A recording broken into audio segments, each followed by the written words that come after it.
आज चलेगा हमारा क्वेश्चन नंबर 10।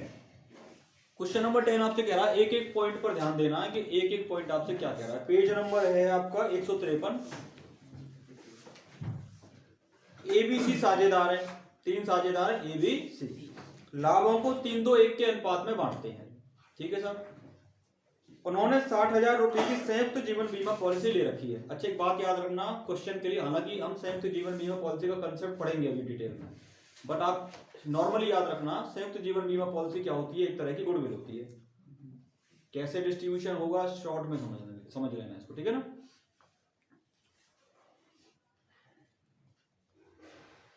जिसका वार्षिक प्रीमियम 4,000 रुपए लाभानी खाते में लिखा जाता है। अब देखो जीवन बीमा पॉलिसी का प्रीमियम लाभानी खाते में कैसे लिखा जाता है, पॉलिसी का हम करते क्या है, मर जाता है जब क्या होता है, जिंदे रहते हैं जब क्या होता है, ये पूरा एक कंसेप्ट है। उस कंसेप्ट को अलग से एक क्लास में हम अलग से पढ़ेंगे, अगले वाले क्वेश्चन में वो हमको काम आएगा, ठीक है ना।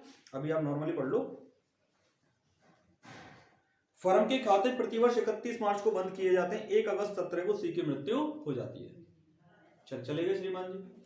खाते कब बंद करते हो आप? 31 अगस्त।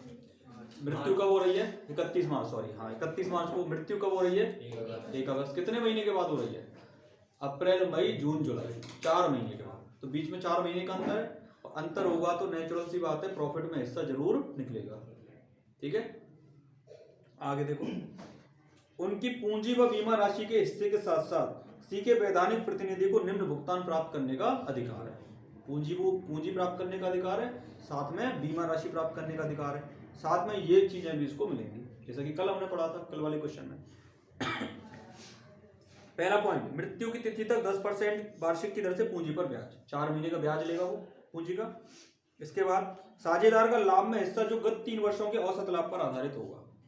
कल निकाला था हमने, इसके आधार पर निकालेंगे P&L सस्पेंस अकाउंट, ठीक है।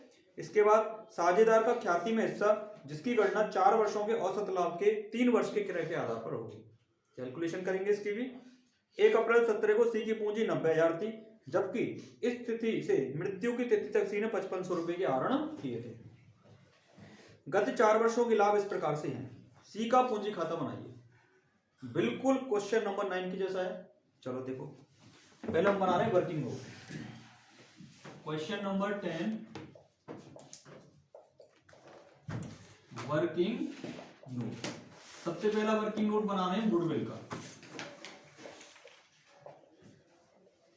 तो देखो गुडविल आएगी 4 वर्षों के औसत लाभ के 3 गुने के आधार पर, ठीक है ना। 4 साल के लाभ देखो क्वेश्चन में कितना है, 16, 26, 6 और 34। 16, 26, 6,000 की हानि है तो माइनस करेंगे, प्लस 34। इनका एवरेज कितने साल के लाभ है? 4 के। एवरेज के लिए 4 का भाग देंगे और 3 गुने के आधार पर निकाल रहे हैं तो 3 का गुणा करेंगे, ठीक है।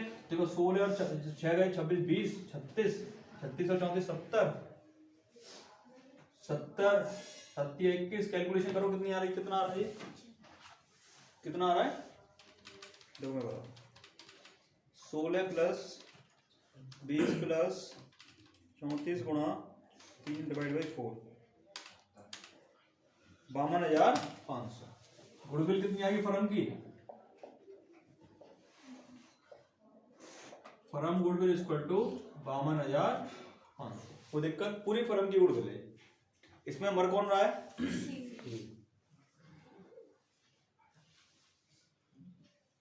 16, 26, 6 और 34, यही है ना। 16, 26, 6 और 34, ठीक है। सी की मृत्यु हो रही है, अब सी की ख्याति निकाल लो। सी की ख्याति 52,500 में सी का हिस्सा कितना है क्वेश्चन में? 1/6। कैलकुलेशन कर दो, ये हो गया 8750। अब देखो आपको हिस्सा दे रखा है क्वेश्चन में, इनका जो अनुपात दे रखा है 3:2:1। नए अनुपात की कोई सूचना है क्या क्वेश्चन में? सी जब रिटायर हो गया, सी जब मर गया तो सी का हिस्सा किसने लिया, इसकी कोई इंफॉर्मेशन है क्या? नए रेशो की कोई इंफॉर्मेशन है क्या? कुछ नहीं है। तो सी के बाद इस ख्याति को कौन कौन देगा? ए और बी। इस पैसे को कौन देगा? ए और बी। ए का रेशो कितना है? 3। बी का रेशो कितना है? 2। डिवाइड कर दो 8750 को 3:2 में। 5250 रुपए तो ये देगा और 3500 रुपये ये देगा। कोई डाउट इसमें? क्लियर हो गई बात? ठीक है ना गुडविल की, इसको नोट करना। इसके बाद हमको देखना लाभों में हिस्सा। ठीक है, लाभों में हिस्सा समझ लो एक बार इसका केयरफुली। लाभों के लिए क्या कह रहा है वो, पॉइंट नंबर सेकंड, साझेदार का लाभ में हिस्सा जो गत 3 वर्षों के 3 वर्ष के क्रय के आधार पर होगा। अब इसमें एक बड़ी समस्या है, गत 3 वर्ष के लाभ कौन से वाले लें, लास्ट के 3 लें या स्टार्टिंग के 3 लें? लास्ट के 3 लेने, क्योंकि सन तो लिखा हुआ है नहीं इसमें, तो लास्ट के 3। तो देखो एवरेज प्रॉफिट निकालो, working note number 2, average profit. Average profit कितना हो गया भाई आपका, इसमें देखो 26,000 माइनस 6,000 प्लस 34,000 डिवाइड बाई 3, ये कितना हो गया 54,000। कितना हो गया 54/3, कितना हो गया 18,000। एवरेज प्रॉफिट कितना हो गया 18,000। अब ये प्रॉफिट तो 1 साल का है, हमें कितने का चाहिए 4 महीने का, अप्रैल मई जून और जुलाई 4 महीने का। तो पहले इसमें सी का हिस्सा निकाल दो, पहले इसको 4 महीने में कन्वर्ट करो, 18,000 इंटू 4/12 कर लिया भाई 4 महीने में कन्वर्ट। और सी का हिस्सा कितना है 1/6। ठीक है भाई, ये 4 तिया 12, ये 6 तिया 18 और 3 से 3 खत्म, कितने रुपए आ गए 1,000 रुपए। तो प्रॉफिट में सी का हिस्सा कितना हुआ 1,000 रुपए। कोई दिक्कत इसमें? दोनों पॉइंट क्लियर हो गए? ठीक है, नोट करो। सी इज कैपिटल अकाउंट। सी का कैपिटल बनाने एज ऑन कौन सी डेट पर बनाएंगे, जब ये जिंदगी से रिटायर हो गए। कब रिटायर हुए हैं 1 अगस्त 2070।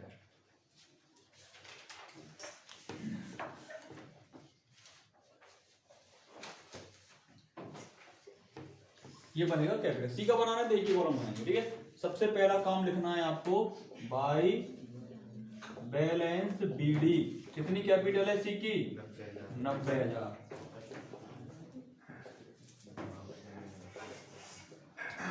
पहला काम कर दिया। अब इस कैपिटल पे क्या देना, इंटरेस्ट देना है। इंटरेस्ट कितने परसेंट देना है देख के देखो क्वेश्चन में, 10% का देना है। बाय इंटरेस्ट ऑन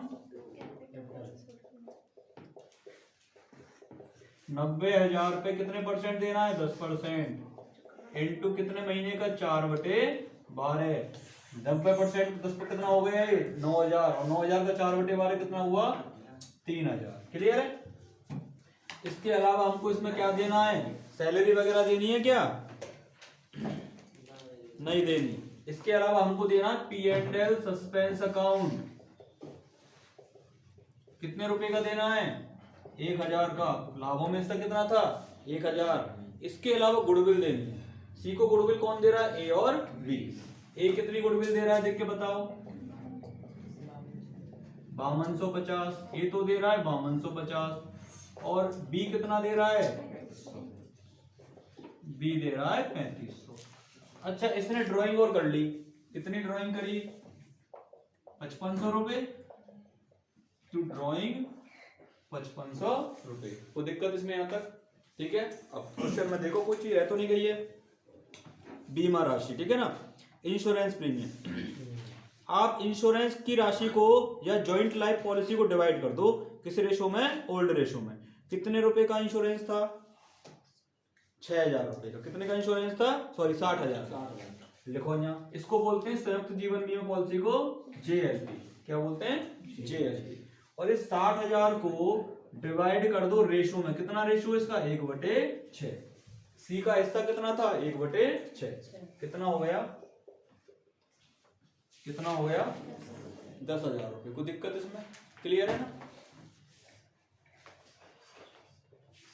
टोटल लगाओ इसका 90 और 3 93 और 1 94 99 1,02,000 1,12,750।